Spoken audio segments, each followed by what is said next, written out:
다 함께 조용한 기도 드리심으로 8월 6일 수요일 아침 예배를 주님 앞에 드립니다. 은혜와 사랑과 평강의 아버지 하나님, 오늘도 주님을 예배케 하시니 감사드립니다. 오늘 이 모든 찬양과 예배와 말씀의 이 모든 시간들을 통해서 주님의 마음을 우리 마음 깊이 새기고 그렇게 주님의 뜻을 따라 사는 믿음의 자녀들 되게 하여 주시옵소서. 모든 말씀 예수님의 이름으로 기도드렸습니다. 아멘. 오늘 우리에게 주시는 하나님의 말씀은 스가랴서 1장 7절에서 21절까지 말씀입니다. 매일 성경 교재를 참고하시면 되겠고, 오늘 이 시간에 하나님의 질투와 긍휼이라는 제목으로 은혜의 말씀을 나누고자 합니다. 우리는 어제부터 스가랴서의 말씀을 나누고 있습니다.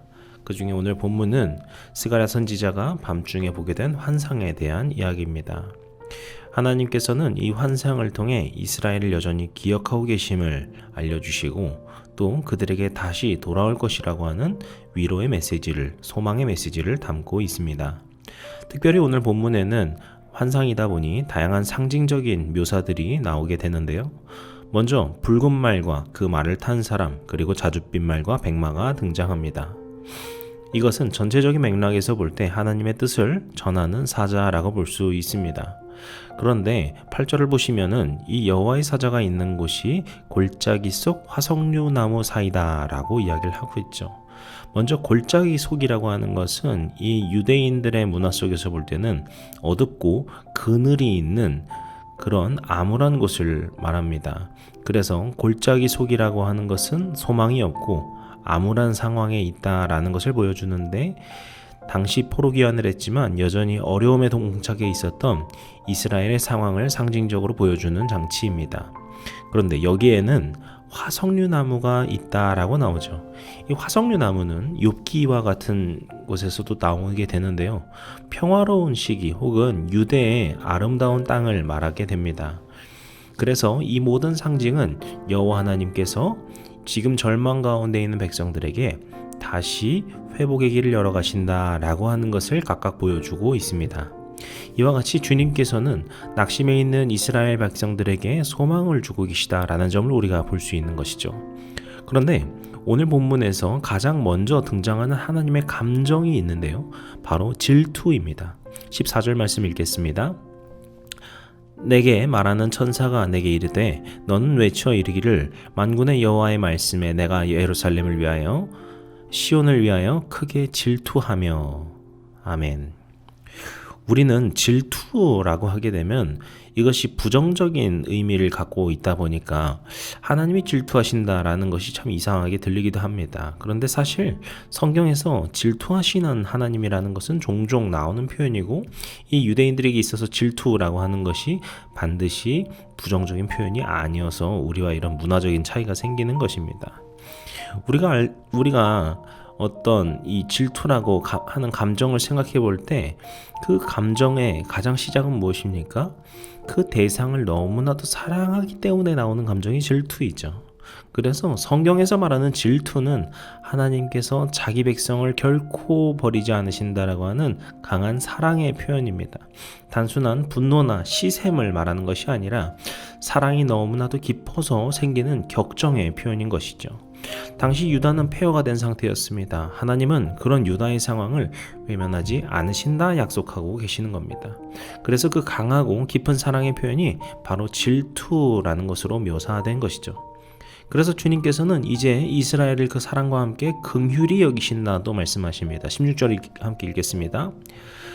그러므로 여호와가 이처럼 말하노라 내가 불쌍히 여김으로 예루살렘에 돌아왔은즉 내 집이 그 가운데에 건축되리니 예루살렘 위에 먹줄이 쳐지리라 만군의 여호와의 말이니라. 아멘. 이 말씀은 우리에게 또 하나의 중요한 메시지를 주고 있습니다. 바로 이스라엘이 포로 생활에서 해방되고 다시 돌아올 수 있었던 것이 오직 하나님께서 이스라엘을 긍휼히 여기셨기 때문이다 라는 것이죠.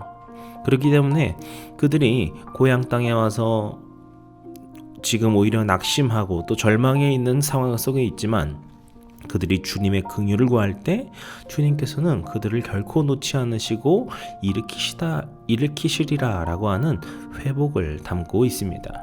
그리고 본문은 예루살렘에 나의 집, 즉 하나님의 성전이 다시 건축될 것이라 약속하시는데요.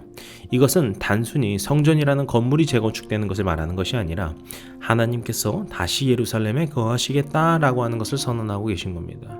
그렇게 17절 말씀처럼 하나님께서 다시 이스라엘을 택하실 것이다 약속하신 것이죠. 이처럼 하나님의 질투와 긍휼은 주님의 놀라우신 사랑과 돌보심을 담고 있습니다. 하나님은 지금도 자기 백성이 억울하게 고통당할 때 결코 외면하지 않으십니다. 그분은 질투하시는 하나님이시고 사랑하는 자를 끝까지 지키시는 분이십니다.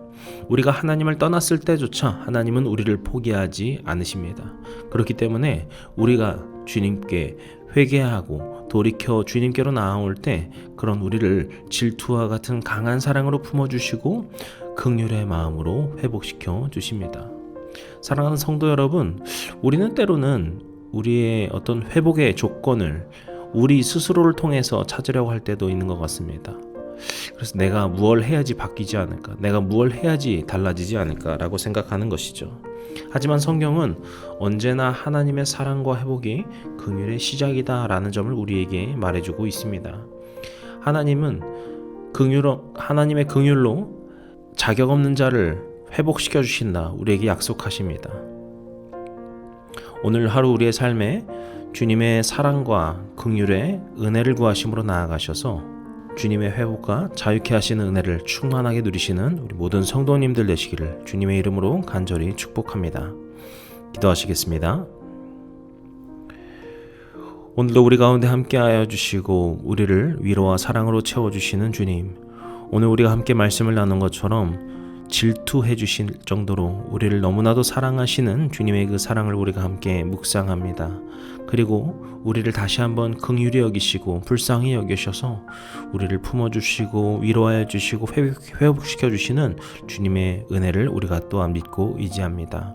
오늘 우리의 하루의 삶 속에서 주님의 그 놀라우신 사랑과 은혜를 갈급해하는 마음으로 그것을 붙들고 누리는 마음으로 살아가는 믿음의 삶 될 수 있도록 우리를 인도하여 주시옵소서.